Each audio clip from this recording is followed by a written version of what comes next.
Hello and welcome back to College Algebra, MAT 150.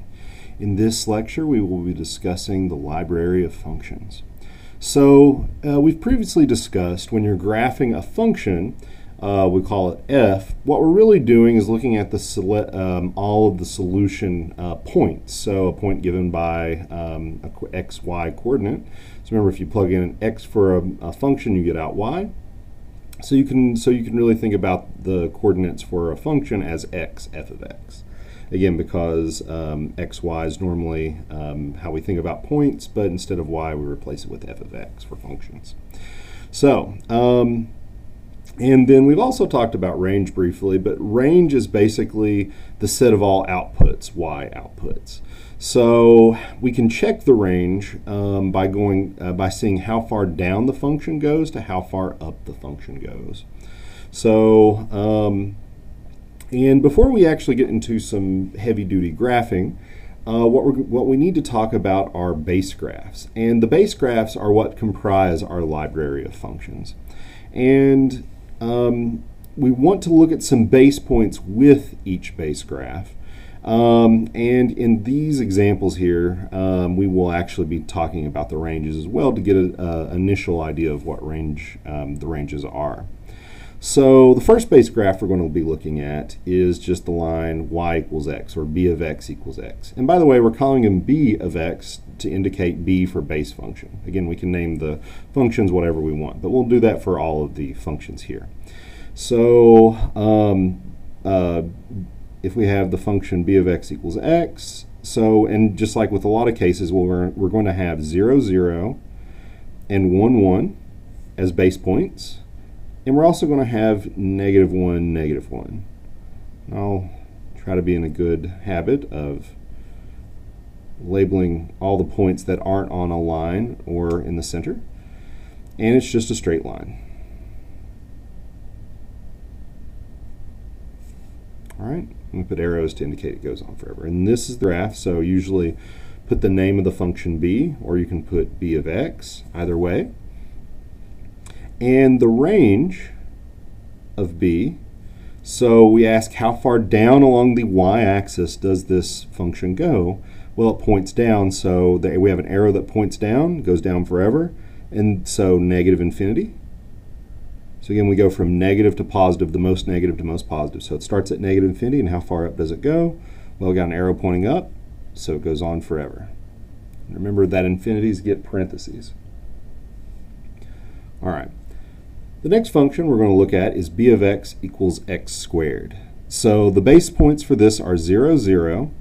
And by the way, to get some of these base points, you can just plug in basic x values. So if you plug in 0, you square it, what do you get out? 0. If you plug in x equals 1, 1 squared is 1. If you plug in negative 1 and then you square it, negative 1 times negative 1 is positive 1, so negative 1, 1. So all of these base points you can basically get by plugging the x in and getting out the y. All right, but we have these three base points, and what we have here is then this shape. So x squared has this shape. And something that a lot of people get wrong on this, again, it's not a perfect graph, but it gets the idea done. So let's label points 1, 1. Negative 1, positive 1. And this is our graph B. It goes through, technically through this point, 2, 4. But we only need these three base points here. And this is a parabola. And notice that this is kind of like a U shape. The bottom is rounded off. Okay, it's not a point. It's not a sharp point. And the range of B. So again, how far down does it start on the y-axis? Well, where do we start seeing things? Oh, we start seeing stuff at 0. So if I give this, I'm going to label this point just this one time, but the lowest y value we have as an output is 0. How far up does it go for y outputs? Keeps on going to infinity. X cubed. Well, this is what we call a cubic. It has the base points of 0, 0, 1, 1, negative 1, negative 1. And it's going to be the case that we're going to have 0, 0, and 1, 1 for a lot of them. It's just what the other point will be.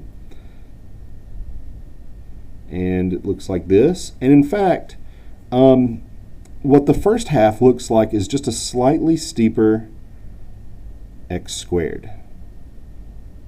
So the first part, it looks like we look like we got half of a parabola sort of going up, then the other is sort of a half parabola going down.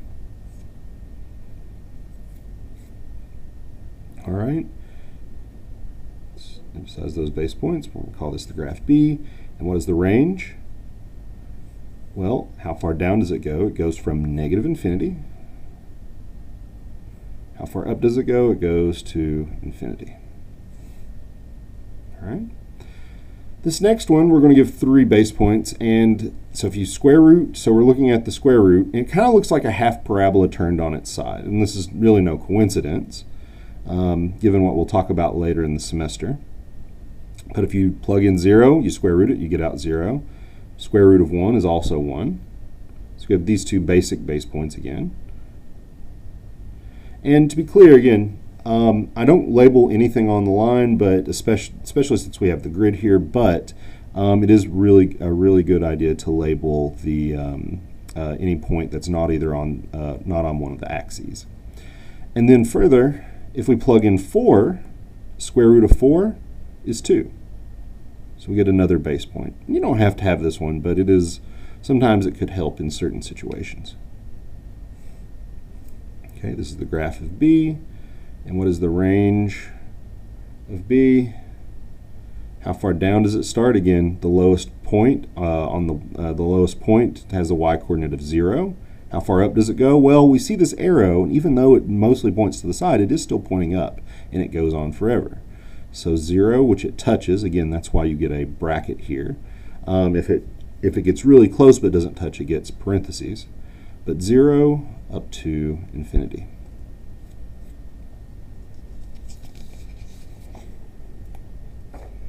For this next graph, we have b of x equals the absolute value of x. And this is a perfect V. So 0, 0, the absolute value of 1 is 1. The absolute value of negative 1 is positive 1. And it otherwise just looks like a we got 2 perfectly diagonal lines going in the opposite way. And this part right here, this first part just looks like the function y equals x. And the reason for this is because, again, if you have the absolute value does nothing if you're 0 or positive, but it negates it if it's negative. So basically it changes the sign. So instead of being this, it gets flipped up because all the values are literally negated or changed to be made positive. So 1, 1, negative 1, negative 1, positive 1, excuse me. And then this is the graph of B. And what's the range? The range starts from 0 and it goes to infinity. 0 is the lowest point, keeps on going up with the arrows pointing up forever. And this one, unlike x squared, is exactly, these are straight and this is a sharp point. All right, the next one's called a hyperbola. And we don't have 0, 0. Why? Because we can't plug in 0. If we plugged in 0, we would have 1 divided by 0, which is undefined. So, but we can plug in 1, and we get out 1. And we can plug in negative 1, and we'll get out negative 1. And this one is a very interesting function. So it's got a couple of interesting little details. And we won't focus on this function too much, but it is a base function. And you can still apply all the same properties that we have before. It's not one rather I'll have you have memorized. But it has this with 2 arrows going on, and these little lines that I'm drawing are called asymptotes, and they indicate in behavior. And before we'd have just 2 arrows.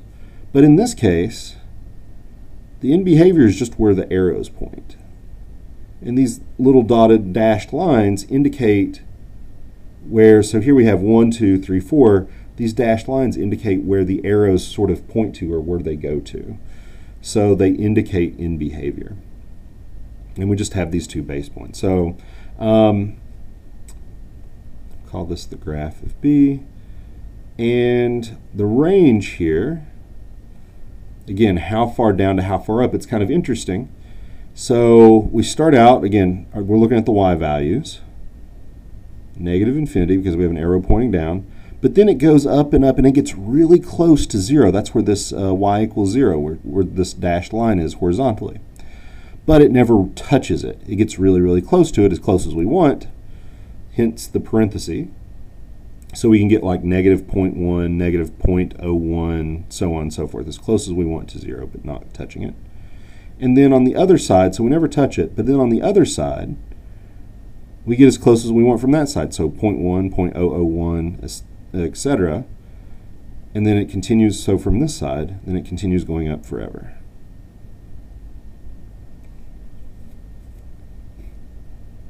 All right. And then lastly, we come to these two functions. So x to an even power and x to an odd power. And x to the even power, well, what's an even number? Like 2, 4, 6, etc. So it doesn't really matter. They all kind of look about the same. They all look like parabolas or stuff to x squared. But when there are higher powers than x squared, a couple of interesting things happen. So we're going to blow this up just to emphasize this. We'll call this 1, we'll call this negative 1, 1, negative 1. And what happens is we still have the same base points, 0, 0, 1, 1, negative 1, 1. And what happens is instead of being like this, it gets squared. It gets more squared off and steeper. So steeper outside of this little box, but in the box, it gets more squared off. It sort of hugs the x-axis. Sorry about that little part right there, but yeah, it's supposed to look more like this side. So again, it's not actually square, it's still rounded here. Hopefully you see that. But this part sort of comes out to be right here. So it sort of gets pulled closer to the 0.10, or this one gets pulled closer to negative 10.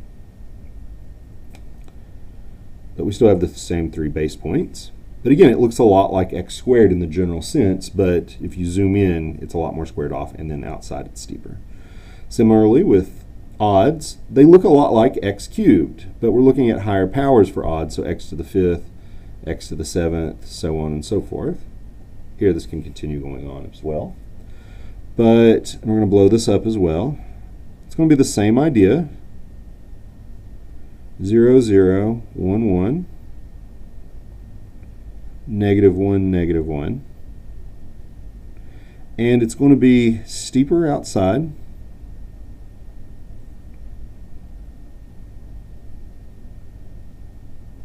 But it's more squared off in this sort of little square here.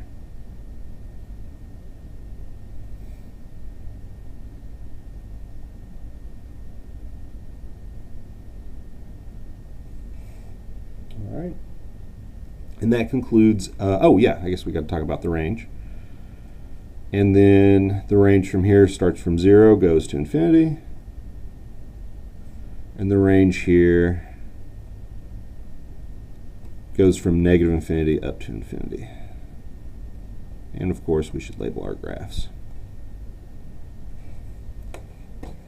All right, that concludes this lecture.